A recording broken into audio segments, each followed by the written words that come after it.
You are the one that everyone relies on when it matters. You're trusted, you're competent.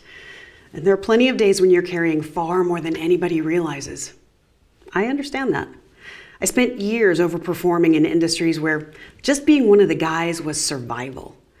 And leaning against my inner signals was the best way I knew to lead. Hail and Harmony exists so that women like us have a safe place to stay powerful, to lean into that peak performance without breaking ourselves. I'm Leslie Dunn, owner and coach at Hail and Harmony Health Coaching. I spent most of my career in high pressure, masculine environments, right? Construction, finance, firefighting, even some of the large corporate systems. That's the world I lived in. That's also a big part of why I work with high achieving women in those same spaces now. The genesis of this really started about 9 years ago. I found myself in a doctor's office, and true confessions, it had taken me months to admit that I wasn't fine and that I even needed to go. So this was a big deal. I am pretty stoic. I consider myself kind of tough. And the environs that I came up in, you don't fall apart. You just perform, you push through. The job demanded that.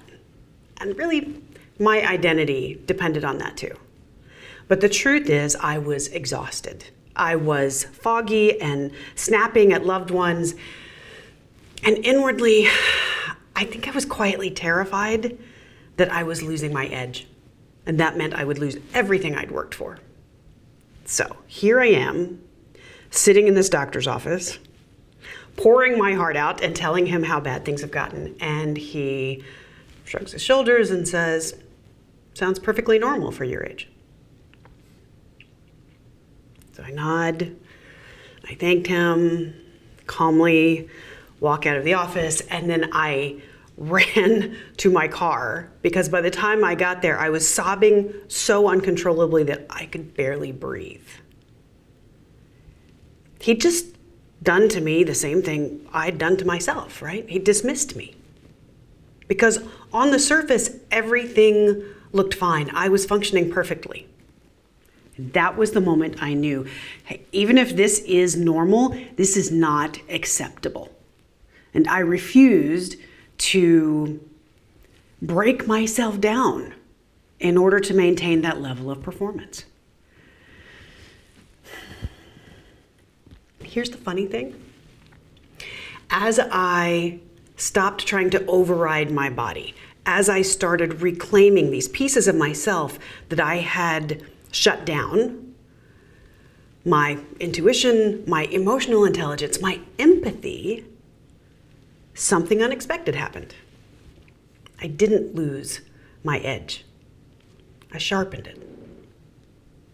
Now I help other women do the same thing so that we can sustain that excellence, that peak performance without sacrificing ourselves to achieve it.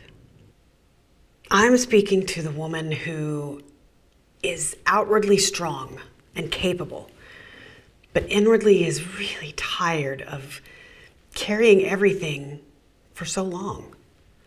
You've learned how to hold everything together, to push through, to succeed, but at a great cost to yourself. You have so much to be proud of. But this legacy you've built, it doesn't require sacrificing yourself to preserve it. Taking care of your health, taking care of your body, your emotional life, these aren't steps backwards. This is actually how you step into leading with clarity and decisiveness and really embracing the fullness of your power so that you can lead with confidence over the long haul. This is Hail and Harmony.